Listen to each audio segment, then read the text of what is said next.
Network News.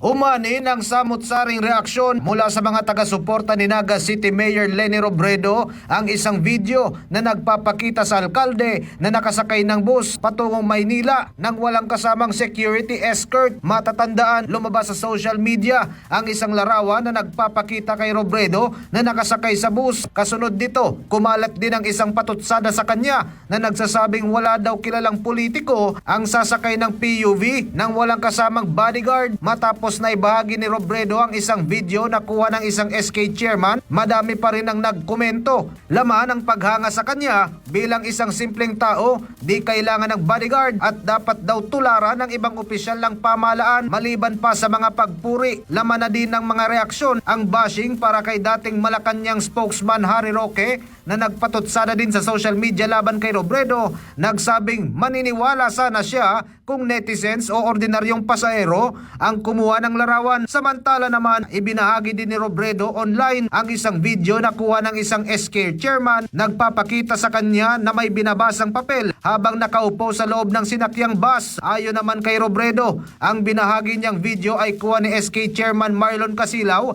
ng Barangay Mabolo na nagkataong tumungo din sa Bicol Central Station upang ihatid ang ina na patungo ding Maynila. Napag-alaman na tumungo sa NCR si Robredo dahil sa mga lakad nito sa mga tanggapan ng pamahalaang nasyonal. Kasama mo sa lungsod ng Naga, Radyoman Paulo Papa, Tatak RMN. RMN Network News.